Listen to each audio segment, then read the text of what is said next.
Hey Gary. So Hello. I was thinking, I ran up here from downstairs, and it's Mm. just crazy how, like, I had everything planned out. Even if you have everything planned out, I was running to the supermarket, I was running here, I was running there. I get little snatches of reading in and writing in, and I just don't get. I mean, I guess I do get, because I mean, it's done, people do it, but Mm. it's so freaking hard, man. It's so hard to just you know live your life and do the writing thing at the same time too. I mean, especially with a Mm. full-time job and everything. I know everybody says repeats this over and over again, but when you're really in the thick of it, it's not easy.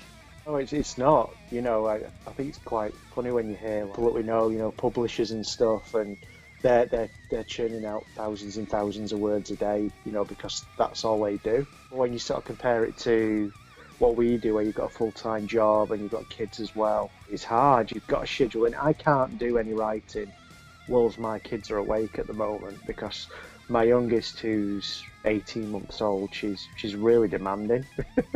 Yeah, yeah, She's a lovely kid, but she's sort of really demanding. She's always sort of coming to you and fetching you things, and she's really interested in whatever I'm doing.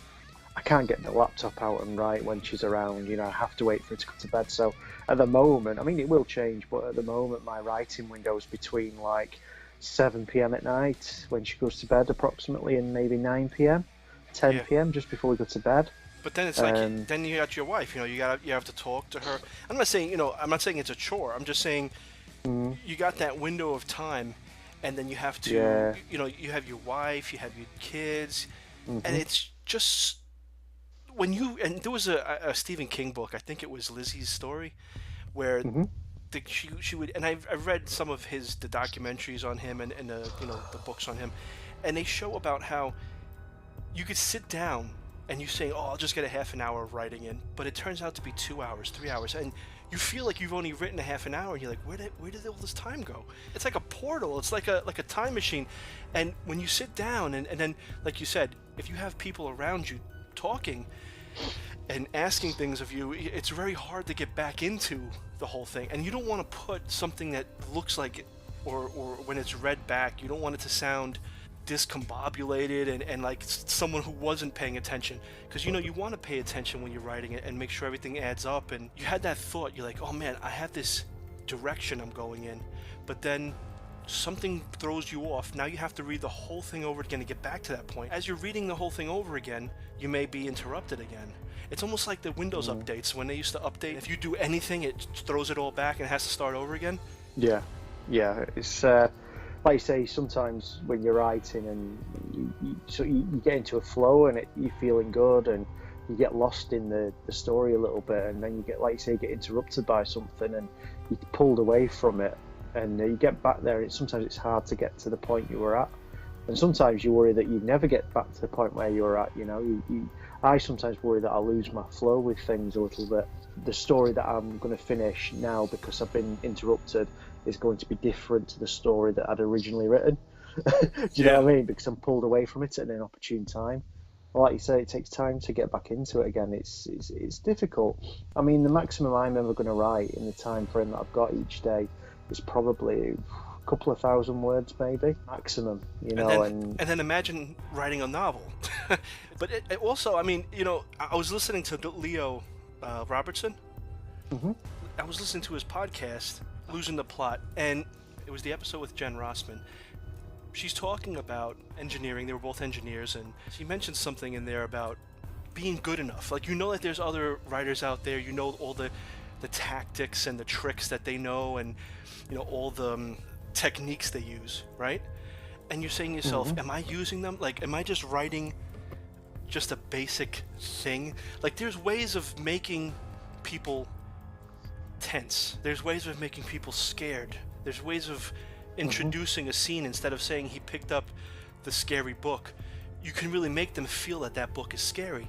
And sometimes, I guess, not having the time and having that little window to do the writing and everything and reading, it makes me nervous that, am I learning all these things properly? Am I employing these things properly? It's just something, I guess. I mean, I know every writer probably goes through it, and then I feel all the time I wasted when I was younger, I did write and everything, but then there was a lot of wasted time, the procrastination, all this stuff. Just recently that I start messing with social media because I heard somewhere that it was necessary to get your name out there. I'm starting to get a little stung by social media because it's turning into a politically charged circus. And Mm, sometimes, I mean, it was fun, but then you say to yourself, when it is fun and you're wasting so much time on it, are you writing? This little window that you have to do your reading and writing, you're wasting time on Twitter. And then, right, on top of that, you say to yourself, well, I wouldn't have been writing anyway because, I want to relax, yada yada. yeah. Sometimes I'll sort of scale the social media on my phone, and I can do that when the kids are around, because it only takes, Yeah, that's true. it only takes like 10 seconds to check Twitter or Facebook or whatever. Yeah. So I can sort of easily do that in the same way that I can easily edit sometimes on my phone. When you're just going through, you've written the first draft of a story, and you just need to go through it just to make sure it reads right in your head.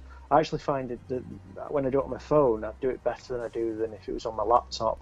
So you think editing is easier than writing? Um, I think the editing is where the actual real writing starts. yeah, to a degree. I think there's times when I'm in a creative frame of mind, and Yeah. that demands my undivided attention. And that, when you're writing the first draft of a story, and you get it down on the paper, you can't do that when you're getting distracted all the time. True. Whereas when you are editing, I think you're right, is much more difficult because that's when the story forms. But I find that when you get into like the later stages of editing, maybe I find that I can do it on my phone, some of it, in terms of just making sure it reads right in my head and stuff like that, and just changing little phrases and swapping words around or changing certain words. I can do that on my phone whilst I'm looking after the kids or whilst I'm taking a break at work or whatever. I can do that then, but I couldn't sort of sit down and write a brand new story whilst my kids are around or at work when I'm not doing anything, when I've got a bit of a break or whatever. But Yeah. but yeah, Twitter's a strange place. It's a very good place, but my opinion of it's changed a little bit in sort of the past 6 or so months, I think. Yeah. And I Yeah, see it's what a lot little of the bit, writers yeah. say about, not having time. They say they're going to take a little hiatus. I think I read one time Joe Hill said that he was going to take off for a few months, and it's probably to go write, to concentrate. Because how can you really Yeah. concentrate when you're worrying about, I can see what my buddies are doing, and Yeah. I kind of like, I can see why it's addictive checking Twitter, and I'm on Twitter. I used to be on Facebook a lot more than I was on Twitter up until when I started writing, really. I used to only use Twitter as like a news feed. If my sports team was signing a new player, or I'd sort of, that's what I'd use Twitter for, just to check what the latest news was. But when I started writing with a view to submit and with a view to being published, it turned into a more social thing, and I can see why it's addictive, because you do sort of see that little notification icon, and you're like, oh, I wonder what such and such a body's saying about that post that I did. I wonder if that podcast that my story's in is up and running yet, and you're constantly just checking just to see what the news is and why you're being notified about it. But yeah, it's not as but like I said, past 6 or so months, I'm a bit more disillusioned with it, I suppose, because I don't know. There's lots of different people out there in the world, I think, and some of them, like I say, it's a bit of a political environment, I suppose, and you can't win the internet. There's always going to be disagreements, and that's it just gets a bit silly sometimes. And I definitely say, put down the Twitter after like 15 minutes and just write. Do your thing, Because that's what we're here for. We're here to write and here to create. Even if it doesn't work out that session, you got something at least you did. You practiced a little, you read a little. I'm going to cut this one short because we are trying shorter episodes. And if you like what you hear, please like and subscribe, share, pass around.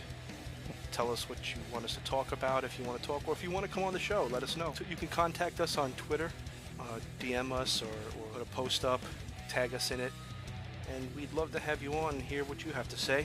We don't always just talk about writing. We can talk about anything, movies, games. We'll see you next time. See you next time, Gary. See ya. Bye-bye.